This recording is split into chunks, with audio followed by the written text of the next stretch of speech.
Hello Miranda Devine, my name's Tom Ballard. I'm a comedian and a professional homosexual, and I have a question for you. What the fuck are you talking about?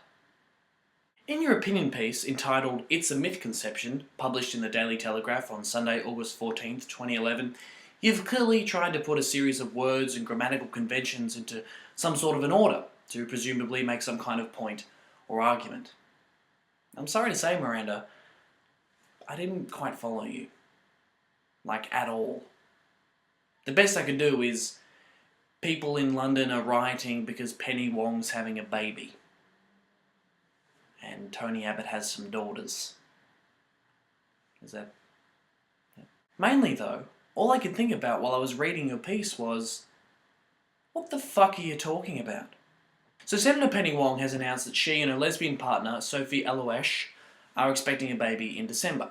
You acknowledge that this is a cause for private celebration for Wong and Aloesh, but you seem to take issue with other politicians and commentators congratulating the happy couple. You write, quote, "You'd think no politician had ever had a child before," end quote. And, quote, "We are supposed to ignore Tony Abbott's 3 daughters because every time he's seen with them, it is some sort of unfair snub to Julia Gillard and a reflection on her marital status. The traditional heterosexual norm of a nuclear family and children is something to be kept in a closet, like an embarrassment," end quote. WTF are you talking about? I think you'll find that in most workplaces, colleagues are congratulated on the announcement of a pregnancy, particularly if that person is to become a parent for the first time. What with a shitload of famine, war, and injustice in the world, the impending arrival of new life offers hope, and a chance to celebrate and be thankful for good things we have and can create in the world. Plus babies are mega cute, lol. But, granted, this is a special case. The fact that an openly gay politician can be elected to Parliament and appointed to one of the highest offices in the land should be celebrated, as representative of how far Australia has come in tackling discrimination and embracing difference. Furthermore, Senator Wong's public announcement exposes the Australian public to another facet of the GLBTI experience that they may not otherwise encounter, and can perhaps go some way in helping the heterosexual majority understand their hundreds of thousands of gay and lesbian brothers and sisters that little bit better. As for your claim that the traditional heterosexual nuclear family is now perceived as something to be ashamed of, well, I just don't know what the fuck you mean. Who exactly is advocating this point of view? Surely not the left-wing homosexual agenda who can't even rig the voting on MasterChef. Congratulating a gay couple on their unorthodox method of having a baby, a method that's used by gay and straight Australians, in no way diminishes or denigrates other makeups of families. Call me crazy, but I'm pretty sure not a single politician has ever or will ever lose votes due to their shameful dedication to their wife and 2.5 kids. Then, like the bored humping of a middle-aged couple trapped in a loveless marriage, your article just keeps going. Quote, "Tolerance has gone back to front. It is no longer good enough to accept without criticism female politicians in de facto or lesbian relationships. Now we have to downplay traditional marriage for fear of causing offence. No one can be a wife or husband anymore. Everyone is a partner." What the fuck are you talking about? Of course you can have a husband and a wife. People talk about their husbands and wives all the time. Julia Gillard doesn't talk about her husband because she doesn't have one. Why doesn't Tim Matheson marry her? Oh look, it's none of my fucking business. Whether he likes it or whether he puts a ring on it, I don't care. Just as long as she's focused on running the country. And I'm sorry the term partner upsets you so, Miranda. It's just that what with us gays and lesbians not legally being able to have husbands or wives, we don't really have that option. And it can get a little bit awkward referring to the person you've been with for the past 20 years as your boyfriend. Because that sort of screams making out behind the bike sheds as opposed to, owning a house together. Now you really get stuck into the issue of same-sex marriage. You think it's cynical for observers to link the idea of a lesbian couple having a baby to the issue of marriage equality. Because of this purported link, you contend, opponents to gay marriage are accused of being bigoted and backward. What you talking about, Miranda Devine? Is it really that big a stretch to go from a couple having a baby to the question of whether or not those two people will get or can get married? You say yourself in your opinion piece that marriage is, quote, the institution best served to protect children. I mean, if an unmarried person comes up to you and tells you they're going to have a child, chances are some of the immediate questions running through your brain are going to be, oh, who's the mother or the father? Are you still in a relationship with that person? And are you thinking of getting married? It's opponents of gay marriage who regularly inform us of the vital link between marriage and children, even though not everyone who gets married has kids, and even though the 2004 amendment to the Marriage Act doesn't even mention children. Well, like it or lump it, Penny and Sophie are going to have a perfectly legal baby. Why shouldn't the matter of their inability to be married before the law be raised? Now, basically, while I completely disagree with you, Miranda, so far I've been able to keep up with you and sort of see where you're coming from, basically. But then your article enters the twilight zone. Halfway through, this opinion piece jumps the shark and then pole vaults over a blue whale. Quote, as a Catholic, I believe the push for same-sex marriage is not about enhancing the lives of gay couples. In countries where it has been legalised, there's been no rush to the altar. What about New York? The issue is largely symbolic. It is simply a political tool to undermine the last bastion of bourgeois morality, the traditional nuclear family. You only had to see the burning streets of London last week to see the manifestation of a fatherless society. End quote.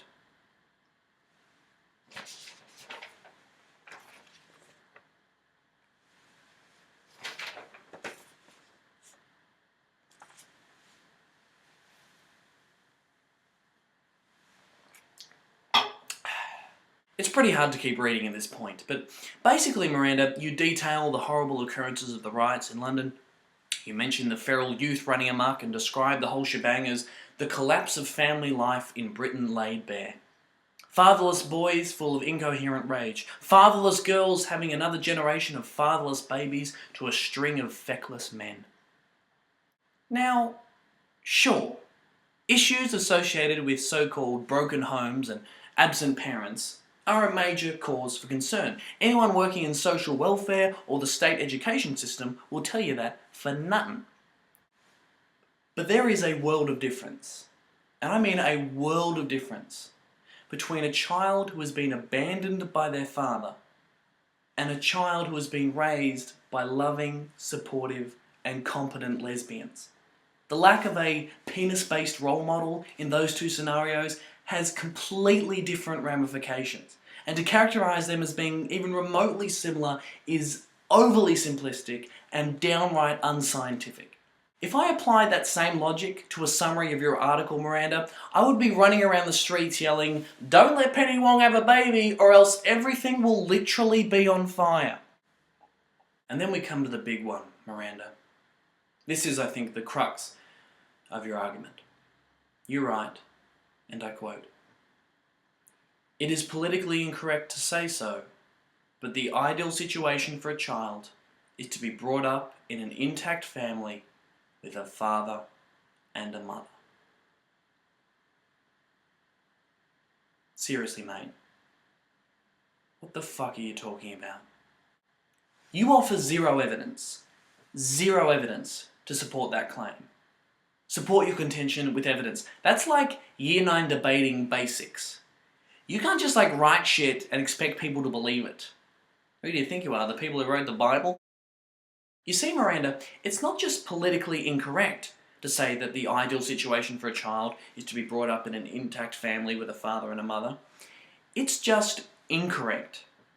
A cursory perusal of the internet would have informed you that scientific research has been generally consistent in showing that gay and lesbian parents are as fit and capable as heterosexual parents, and their children are just as psychologically healthy and well-adjusted. Says who? Well, the American Psychological Association, the California Psychological Association, the American Psychiatric Association, the American Association for Marriage and Family Therapy, the Canadian Psychological Association, and the Australian Psychological Society, for starters.